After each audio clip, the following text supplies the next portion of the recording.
Irmãos e irmãs, preparem seus corações. O que Deus tem reservado para os cristãos depois de 25 de maio de 2025 pode mudar o curso da nossa fé para sempre. Meus queridos irmãos e irmãs em Cristo, hoje venho até vocês com um coração pesado, mas esperançoso. Deus tem falado ao meu coração sobre um tempo especial que se aproxima, abril de 2025. E sinto a responsabilidade de compartilhar esta mensagem com vocês. Não é por acaso que estamos aqui hoje, reunidos sob a graça de Deus. Ele tem um propósito para cada um de nós. Em Amós 3, versículo 7, a Escritura nos revela uma verdade profunda. Certamente o Senhor Deus não fará coisa alguma sem revelar o seu segredo aos seus servos, os profetas. Este versículo não é apenas um conforto, mas um chamado à atenção. Deus, em sua infinita sabedoria e misericórdia, sempre avisa seu povo antes dos momentos decisivos da história. Antes de começarmos, deixe um amém nos comentários e compartilhe esta mensagem com quem precisa ouvir. Fique até o final para uma revelação especial. E abril de 2025 será um desses momentos. Ao longo da história bíblica, vemos como Deus marcou tempos específicos para intervir na trajetória humana. Quando Noé construía a arca, as pessoas riam e zombavam. Quando Moisés avisou sobre as pragas do Egito, muitos duvidaram. Quando os profetas anunciaram o exílio, poucos se prepararam. E como resultado, muitos não estavam prontos quando o momento chegou. Hoje, meus amados, estamos vivendo em tempos semelhantes. Sinto no meu espírito, e creio que muitos de vocês também sentem, que algo está se movendo no reino espiritual. Não é apenas mais um ano se passando, não é apenas mais um mês no calendário. Abril de 2025 representa um portal, uma transição espiritual que Deus está preparando. Lembro-me de uma história que aconteceu em uma pequena comunidade no interior do Brasil. Um pastor idoso, com mais de 50 anos de ministério, começou a sentir em seu espírito que algo extraordinário aconteceria. Durante meses, ele orou e jejuou, buscando entendimento. Não tinha detalhes específicos, apenas uma convicção profunda. Começou a alertar sua congregação, não com medo, mas com amor e sabedoria. Muitos o ignoraram. Alguns até riram, mas um pequeno grupo levou suas palavras a sério e começou a se preparar espiritualmente. Quando uma terrível enchente atingiu a região, aquela pequena igreja foi a única preparada para ajudar a comunidade. Tinham armazenado suprimentos, organizado equipes e, mais importante, fortalecido sua fé. Em meio à tragédia, tornaram-se um farol de esperança e salvação para toda a região. Não porque sabiam exatamente o que viria, mas porque ouviram o chamado para se preparar. Da mesma forma, o que estou compartilhando hoje não é para causar pânico, mas para despertar a igreja. Em Mateus 16, versículo 3, Jesus repreendeu os fariseus, dizendo: Hipócritas, sabeis discernir a face do céu e não podeis discernir os sinais dos tempos? Esta pergunta ressoa até nós hoje. Estamos tão distraídos com nossas vidas cotidianas que não conseguimos ver os sinais ao nosso redor. O mês de abril, no calendário bíblico, corresponde ao mês de Nisan, o primeiro mês do ano no calendário sagrado judaico. Em Êxodo 12, versículo 2, Deus disse a Moisés: Este mês será para vocês o primeiro mês do vosso ano. Não foi uma sugestão ou uma preferência cultural, foi um decreto divino. Deus redefinia o tempo para seu povo, marcando um novo começo. Foi em Nisan que a Páscoa foi instituída, quando o sangue do Cordeiro nas portas protegeu o povo de Israel da morte. Foi em Nisan que o Mar Vermelho se abriu, criando um caminho onde não havia caminho. Foi em Nisan que Jesus foi crucificado e ressuscitou, estabelecendo a nova aliança. E não é coincidência que abril de 2025 também caia neste período sagrado. Quando Deus estabelece uma data, um tempo ou uma estação, Ele o faz com propósito. Se esta palavra tocar seu coração, comente e inscreva-se no canal. Não perca o final. Há uma surpresa que Deus preparou para você.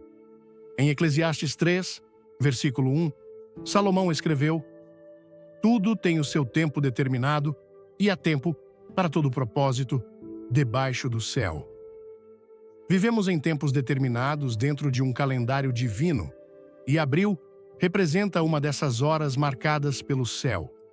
Alguns de vocês podem estar se perguntando: mas por que abril de 2025? Não estamos colocando datas para o fim do mundo? Não, meus queridos, não estou falando sobre o fim dos tempos ou sobre a volta de Cristo, pois a própria palavra nos diz, em Mateus 24, versículo 36, que, a respeito daquele dia e hora, ninguém sabe, nem os anjos dos céus, nem o Filho, mas unicamente o Pai. O que estou compartilhando é um discernimento espiritual sobre um tempo de transição, um momento em que Deus está chamando o seu povo a se posicionar, a se preparar, a despertar do sono espiritual antes que seja tarde demais. Abril de 2025 pode marcar o início de uma nova estação espiritual, um tempo em que portas serão abertas para alguns e fechadas para outros. Em 1 Tessalonicenses 5, versículos 4 a 6, Paulo escreve: "Mas vós, irmãos, não estáis em trevas, para que aquele dia vos surpreenda como um ladrão. Porque todos vós sois filhos da luz e filhos do dia. Nós não somos da noite, nem das trevas. Não durmamos, pois, como os demais, mas vigiemos e sejamos sóbrios." Esta é uma promessa para aqueles que vigiam, que oram, que discernem os tempos. Muitos cristãos têm sentido em seu espírito que algo está mudando no panorama espiritual. Não é coincidência. É o Espírito Santo alertando seu povo, como fez tantas vezes ao longo da história. Antes do dilúvio, Deus alertou Noé. Antes da fome no Egito, Deus alertou José através de sonhos. Antes do exílio, Deus enviou profetas para advertir Israel. Antes da destruição de Jerusalém, Jesus advertiu seus discípulos. E hoje, Deus está alertando sua igreja novamente, não com medo, mas com amor. Não para paralisar, mas para mobilizar. Você já se perguntou por que se sente inquieto ultimamente? Por que seu espírito parece agitado, mesmo quando externamente tudo parece normal? Por que você tem sentido um peso, uma urgência para buscar mais de Deus? Não é coincidência, nem é apenas seu temperamento. É o Espírito Santo despertando você.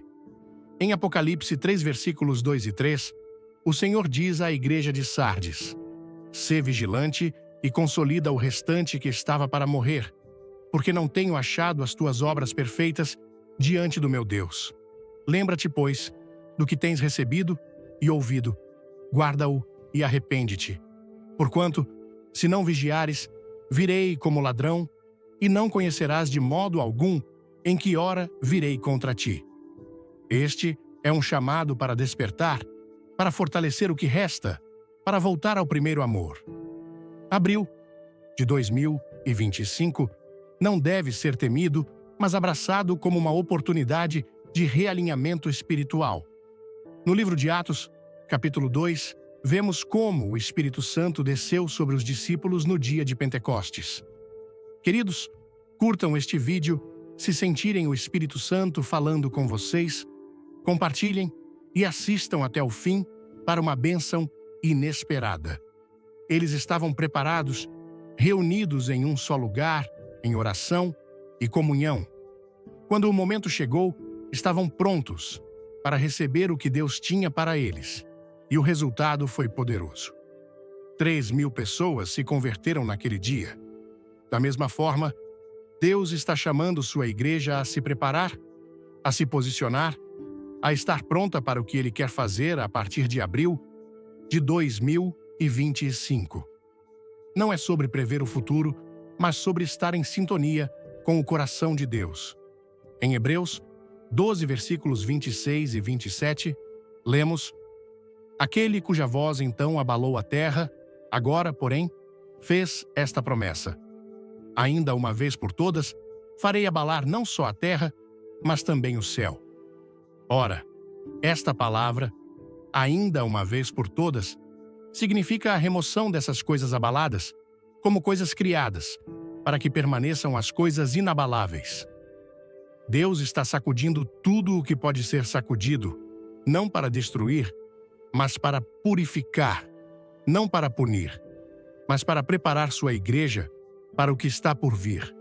E nessa sacudida, tudo o que não foi construído sobre a rocha será exposto. Isso me lembra uma história que aconteceu durante um grande terremoto em um país da América Latina. Duas igrejas ficavam em lados opostos da mesma rua. Externamente, pareciam semelhantes. Ambas tinham belos edifícios, grandes congregações e serviços animados. Mas, quando o terremoto veio, uma permaneceu de pé, enquanto a outra desabou completamente. Engenheiros investigaram o ocorrido e descobriram algo revelador. A igreja que permaneceu tinha fundações muito mais profundas.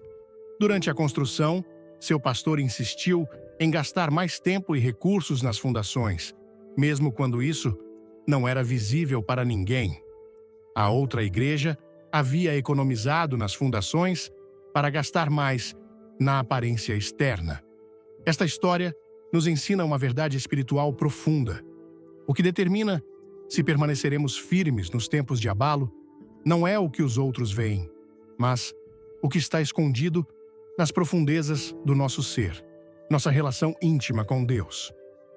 Abril de 2025 será como esse terremoto espiritual, não necessariamente um evento catastrófico, mas um tempo onde o que foi construído sobre areia começará a mostrar suas rachaduras, enquanto o que foi edificado sobre a rocha permanecerá firme. Em Mateus 7, versículos 24 a 27, Jesus conta a parábola dos dois construtores. Todo aquele, pois, que ouve estas minhas palavras e as pratica, será comparado a um homem prudente que edificou a sua casa sobre a rocha. E caiu a chuva, transbordaram os rios, sopraram os ventos e deram com ímpeto contra aquela casa, que não caiu, porque fora edificada sobre a rocha. E todo aquele que ouve estas minhas palavras e não as pratica, será comparado a um homem insensato que edificou a sua casa sobre a areia.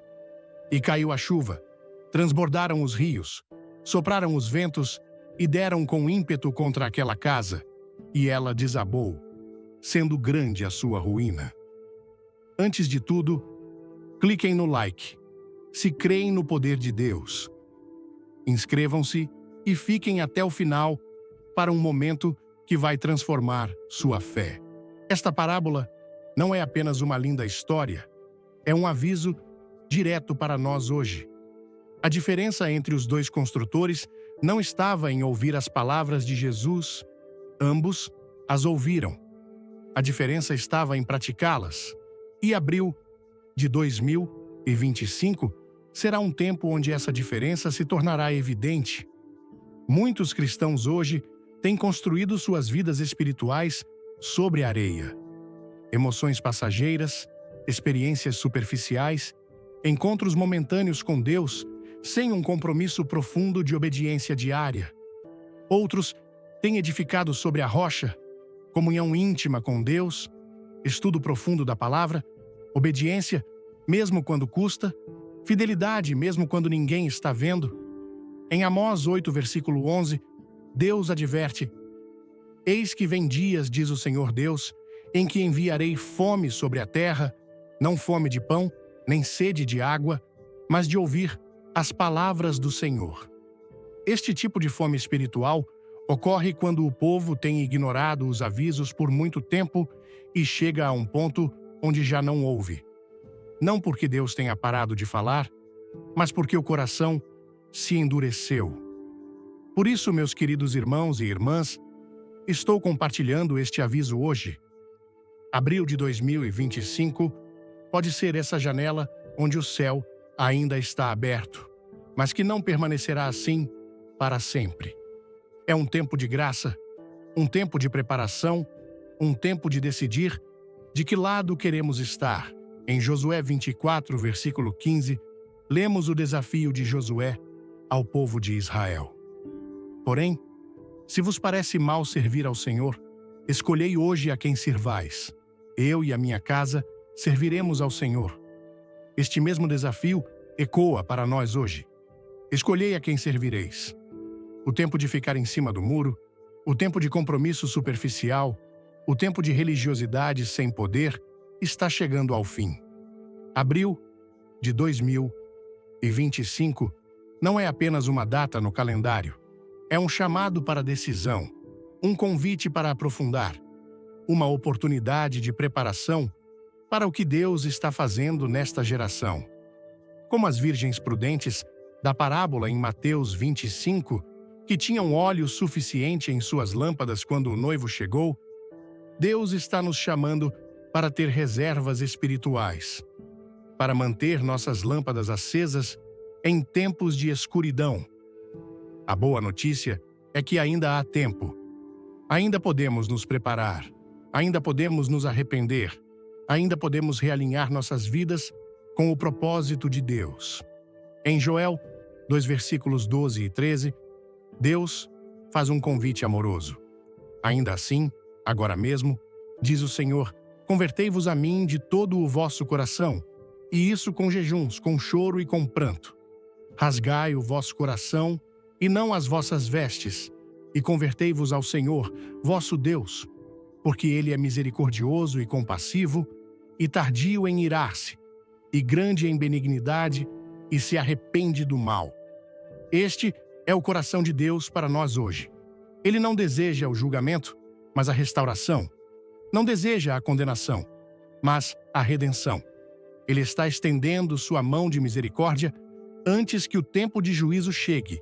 À medida que nos aproximamos de abril de 2025, meus amados, que possamos ser como os filhos de Issacar, que segundo 1 Crônicas 12, versículo 32, eram homens que tinham entendimento dos tempos para saberem o que Israel devia fazer. Que possamos ter essa mesma sabedoria, esse mesmo discernimento, essa mesma prontidão para obedecer. Este não é um tempo para medo, mas para fé. Não é um tempo para pânico, mas para preparação. Não é um tempo para confusão, mas para clareza. Que possamos, cada um de nós, ouvir o que o Espírito está dizendo à Igreja nesta hora crucial da história. Meus queridos irmãos e irmãs em Cristo, quando falamos sobre nos preparar para abril de 2025, não estamos falando apenas de uma data no calendário. Estamos falando sobre um estado do coração, uma condição da alma que precisa ser cultivada diante do Senhor. E hoje quero falar diretamente ao seu coração sobre a necessidade de um genuíno arrependimento. Irmãos, se esta mensagem mexer com você, deixe um glória a Deus nos comentários. Compartilhe e não saia antes do final. Tem algo poderoso esperando. Não podemos nos contentar com um cristianismo superficial. Deus está procurando homens e mulheres cujos corações estejam completamente voltados para Ele. Em Jeremias 29, versículo 13, o Senhor nos promete: buscar-me-eis e me achareis quando me buscardes de todo o vosso coração. Esta promessa continua viva hoje, mas a condição permanece a mesma: buscar com todo o coração. O arrependimento genuíno não é uma emoção passageira. Não é simplesmente sentir-se triste pelo pecado por um momento e depois voltar aos mesmos hábitos. O verdadeiro arrependimento é uma mudança completa de direção. É um giro de 180 graus na vida. É abandonar o caminho do pecado e voltar-se inteiramente para Deus. Lembro-me de um homem que conheci em uma de minhas cruzadas no sul do Brasil. Era um empresário próspero, respeitado na comunidade e até mesmo frequentava a igreja ocasionalmente, mas sua vida era construída sobre areia. Ele vivia uma vida dupla, um homem na igreja e outro completamente diferente nos negócios. Quando o confrontei com a verdade do Evangelho, suas primeiras lágrimas foram de autocompaixão. "Ninguém entende a pressão que sofro", disse ele. Mas o Espírito Santo continuou trabalhando. 2 noites depois, ele voltou. Desta vez, com lágrimas diferentes, lágrimas de verdadeiro arrependimento. Percebi que não estou apenas pecando contra minha família ou contra meus clientes, confessou. Estou pecando contra o Deus Santo que me deu vida. Aquele homem experimentou o verdadeiro arrependimento e nos anos seguintes, sua vida foi completamente transformada. Ele restituiu o dinheiro que havia tomado indevidamente, reconciliou-se com aqueles a quem havia prejudicado e tornou-se um poderoso testemunho da graça transformadora de Deus. Esse é o tipo de arrependimento que Deus busca, um arrependimento que produz frutos. Em Mateus 3, versículo 8, João Batista desafiou os fariseus que vinham a ele. Produzi, pois, frutos dignos de arrependimento. Ele sabia que o verdadeiro arrependimento sempre se manifesta em ações concretas, não apenas em palavras vazias. À medida que nos aproximamos de abril de 2025, Deus está chamando sua igreja a um arrependimento profundo, não superficial.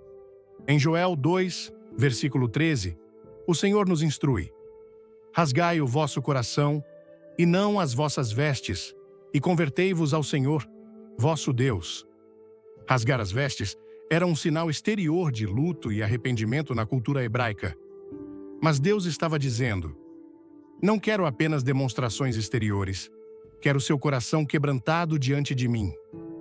Hoje, muitos de nós rasgamos nossas vestes, participamos de cultos, cantamos louvores, até mesmo servimos na igreja, mas nossos corações permanecem inteiros, não quebrantados, não rendidos completamente a Deus. Essa religiosidade exterior não vai nos sustentar nos dias que virão. Em Apocalipse 3, versículos 15 e 16, há um aviso solene à igreja de Laodiceia. "Conheço as tuas obras, que nem és frio nem quente. Quem dera fosses frio ou quente. Assim, porque és morno e nem és quente nem frio, estou a ponto de vomitar-te da minha boca." Estas são palavras fortes, mas são palavras de amor. O amor de um pai que não quer ver seus filhos despreparados para os tempos difíceis. A tibieza espiritual é talvez o maior perigo que enfrentamos hoje. É aquele estado em que não estamos completamente entregues ao mundo, mas também não estamos completamente entregues a Deus. Estamos confortavelmente instalados no meio termo, satisfeitos com uma experiência cristã morna, que não exige muito de nós, mas também não produz poder transformador em nossas vidas ou nas vidas daqueles ao nosso redor. Neste exato momento, enquanto falo com vocês, há uma batalha espiritual acontecendo pelo seu coração. Satanás não se importa se você frequenta a igreja, desde que seu coração permaneça longe de Deus. Ele não se importa se você canta louvores, desde que seu coração não adore verdadeiramente. Ele não se importa se você lê a Bíblia, desde que a palavra não transforme sua vida. Em 2 Coríntios 4, versículo 4, Paulo explica que o Deus deste século cegou o entendimento dos incrédulos, para que não lhes resplandeça a luz do Evangelho da glória de Cristo, que é a imagem de Deus. Esta cegueira espiritual não afeta apenas os que estão fora da igreja, mas pode afetar também aqueles que estão dentro dela. Crentes que têm olhos, mas não veem, que têm ouvidos, mas não ouvem. O que o Espírito está dizendo à igreja nesta hora? Um dos sinais mais alarmantes de nossa época é a incapacidade de muitos cristãos de discernir os tempos em que vivemos.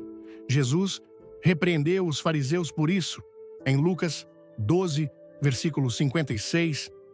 Hipócritas, sabeis discernir o aspecto da terra e do céu, como não sabeis, então, discernir este tempo? Hoje, muitos cristãos podem analisar tendências econômicas, prever mudanças políticas e acompanhar as últimas novidades tecnológicas, mas são incapazes de perceber os movimentos espirituais que estão ocorrendo bem diante de seus olhos.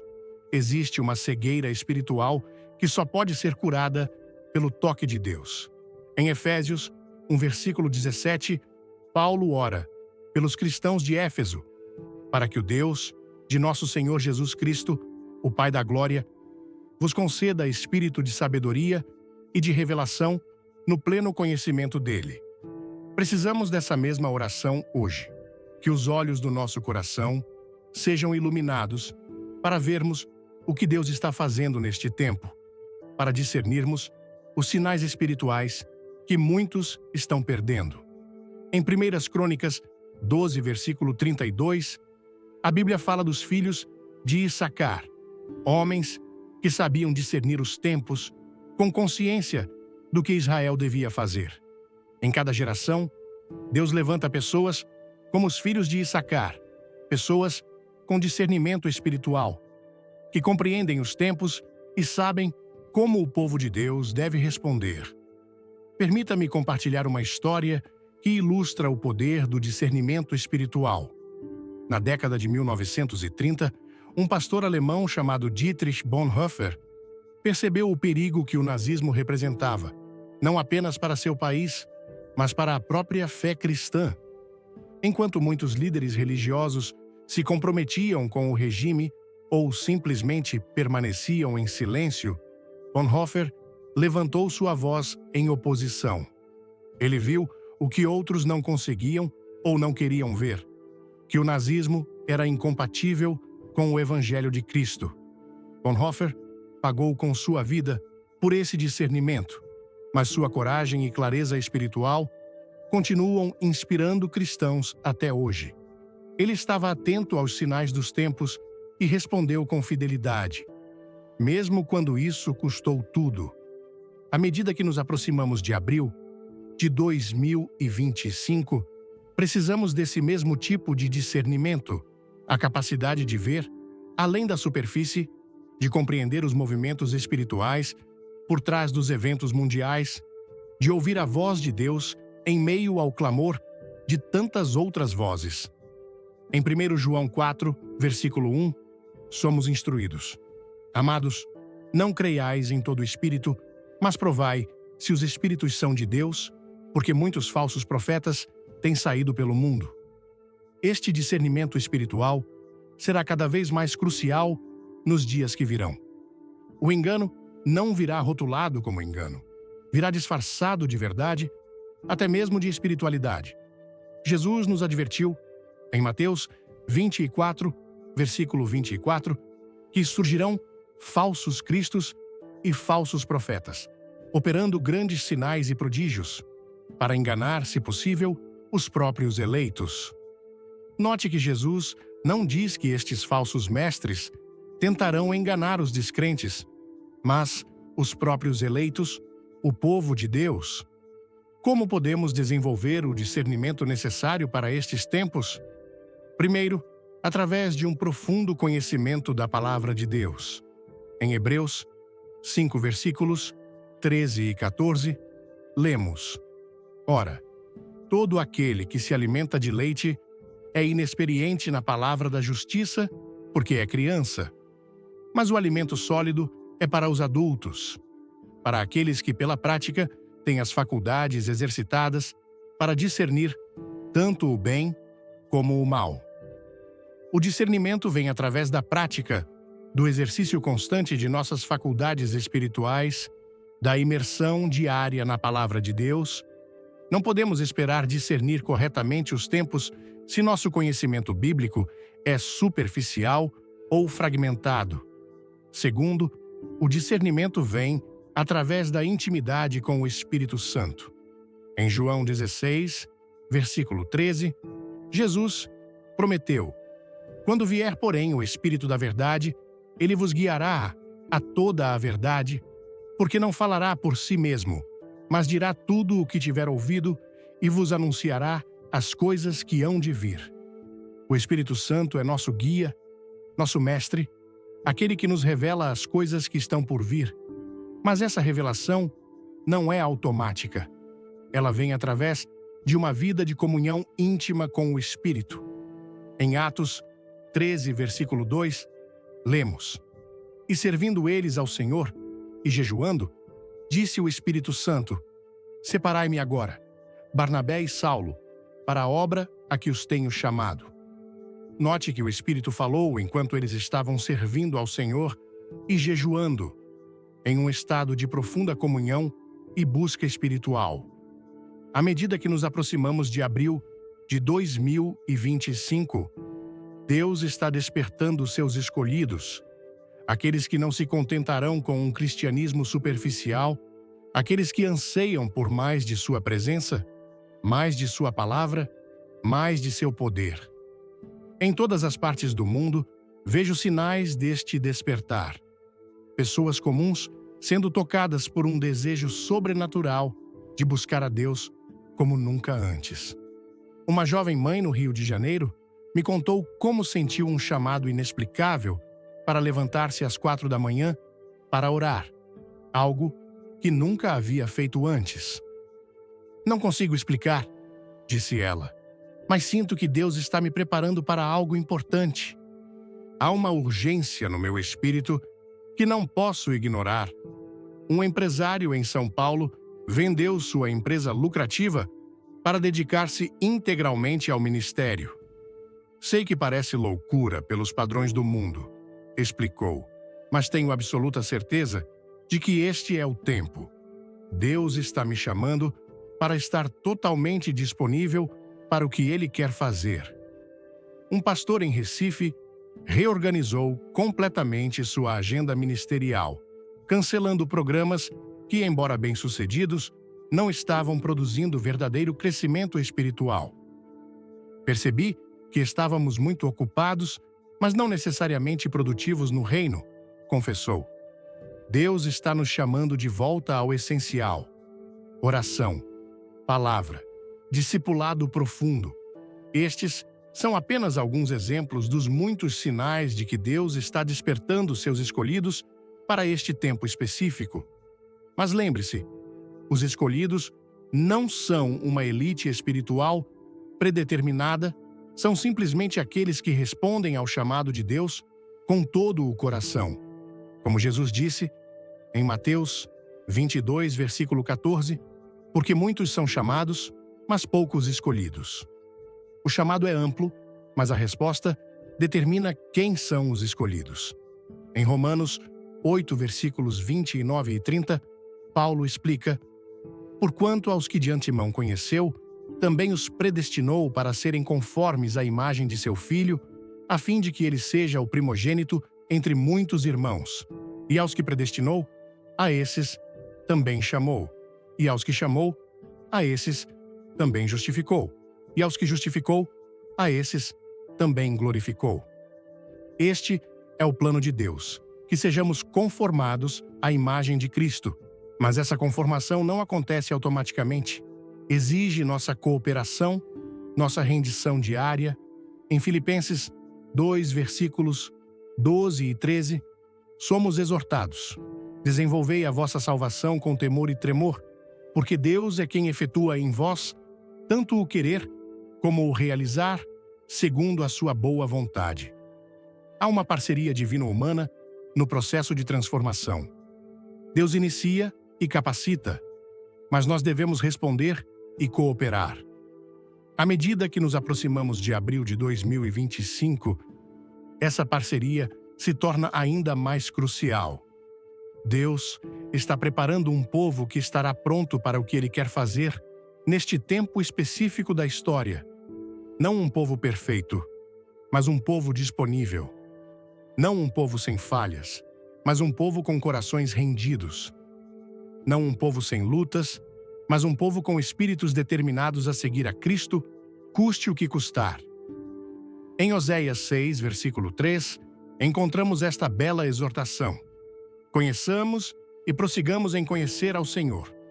Como a alva, a sua vinda é certa, e ele descerá sobre nós como chuva serôdia que rega a terra. Este é o tipo de busca que Deus espera de nós, um conhecimento progressivo, contínuo, um prosseguir em conhecer que nunca se satisfaz com o nível atual de intimidade com Deus. A construção de uma vida espiritual sólida não acontece da noite para o dia. Assim, como uma casa é construída tijolo por tijolo, nossa vida espiritual é edificada através de decisões diárias de obediência, de momentos consistentes de comunhão com Deus, de pequenos atos de fidelidade que, somados ao longo do tempo, produzem um caráter transformado à semelhança de Cristo. Em 1 Coríntios 3, versículo 11, Paulo usa esta mesma metáfora da construção. Porque ninguém pode lançar outro fundamento além do que foi posto, o qual é Jesus Cristo.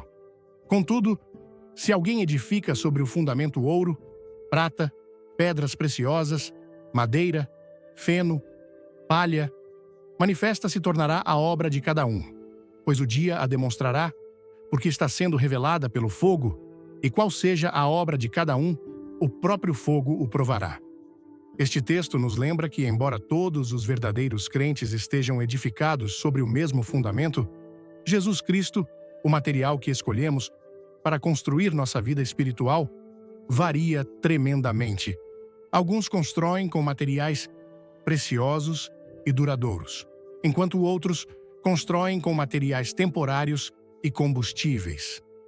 À medida que nos aproximamos de abril de 2025, precisamos examinar honestamente o material com o qual estamos construindo nossas vidas espirituais.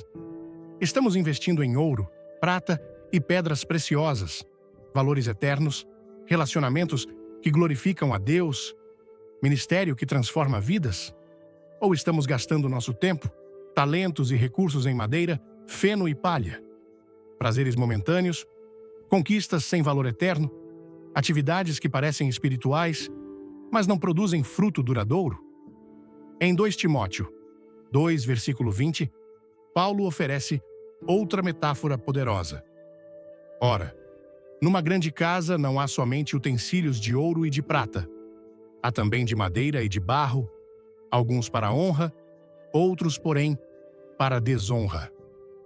Assim, pois, se alguém a si mesmo se purificar destes erros, será utensílio para a honra, santificado e útil ao seu possuidor, estando preparado para toda boa obra, reflexão e aplicação para a vida. O que vai acontecer com os cristãos após 25 de abril de 2025? Ao ouvir esta mensagem inspirada, meu coração se enche de um misto de reverência e urgência espiritual. Sentimentos que ressoam profundamente com a fé vibrante que pulsa na cultura brasileira. O sermão nos convoca a um despertar, um chamado para estarmos atentos aos sinais dos tempos, assim como os filhos de Issacar, que entendiam o que Israel devia fazer. 1 Crônicas 12 e 32. A menção a abril de 2025 como um marco espiritual não é sobre prever o futuro, mas sobre alinhar nossas vidas com o propósito divino, algo que ressoa com a nossa maneira brasileira de viver a fé, com paixão, comunidade e um coração aberto ao mover de Deus. A história do pastor no interior do Brasil, que preparou sua igreja para uma enchente, me tocou profundamente. Ela reflete a resiliência e a solidariedade tão características do nosso povo, que mesmo em tempos de crise, se une para ser luz, como vimos em tantas enchentes e desafios em nossa nação. A mensagem de que Deus sempre avisa seu povo antes de momentos decisivos, Amós 3:7, me faz lembrar que no Brasil, onde a fé é vivida com fervor, somos chamados a ouvir o Espírito Santo com a mesma intensidade com que celebramos o carnaval ou torcemos pelo nosso time. A parábola dos dois construtores, Mateus 7:24-27, me desafia a examinar as fundações da minha vida espiritual. No Brasil, onde a religiosidade muitas vezes se mistura com a cultura, é fácil cair na armadilha de uma fé superficial, como a igreja que desabou no terremoto, por economizar nas fundações. Quantas vezes eu mesma me peguei vivendo uma espiritualidade de aparência, cantando louvores com entusiasmo, mas sem um compromisso profundo com a obediência diária?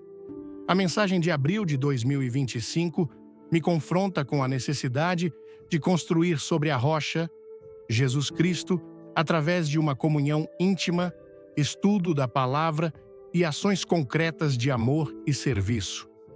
Isso é especialmente relevante em nossa cultura, onde a generosidade e o calor humano são valores centrais, mas nem sempre acompanhados de uma entrega total a Deus. A história do empresário que se arrependeu e transformou sua vida após reconhecer seus pecados, Mateus 3:8, me inspira a buscar um arrependimento genuíno, que produza frutos visíveis.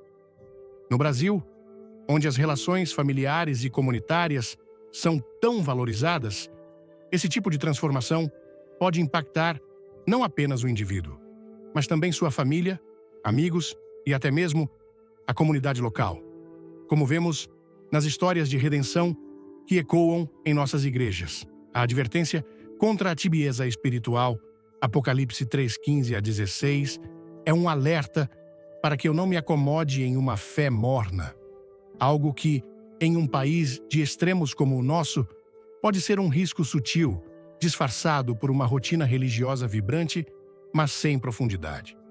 A lição que aplico à minha vida é clara. Devo buscar a Deus com todo o meu coração. Jeremias 29:13, investindo em uma fé sólida, construída tijolo por tijolo com oração, jejum e obediência, como um brasileiro que prepara sua casa para a chuva forte da estação. Isso significa reservar tempo diário para a palavra, ouvir o Espírito Santo e agir com coragem, como Dietrich Bonhoeffer, mesmo quando o mundo ao redor ignora os sinais. Para nós, brasileiros, isso pode se traduzir em sermos luz em nossas comunidades, ajudando os necessitados, perdoando como Cristo perdoou e vivendo com a alegria contagiante que reflete a glória de Deus. Irmãos e irmãs, se esta mensagem tocou seu coração e despertou sua fé, não guarde isso só para você. Curta este vídeo, compartilhe com seus amigos e familiares e inscreva-se no canal para não perder nenhuma palavra de Deus que estamos trazendo. Deixe seu amém ou um comentário contando como esta mensagem impactou você. Sua história pode inspirar outros. Fique até o final, pois há uma surpresa espiritual esperando por você.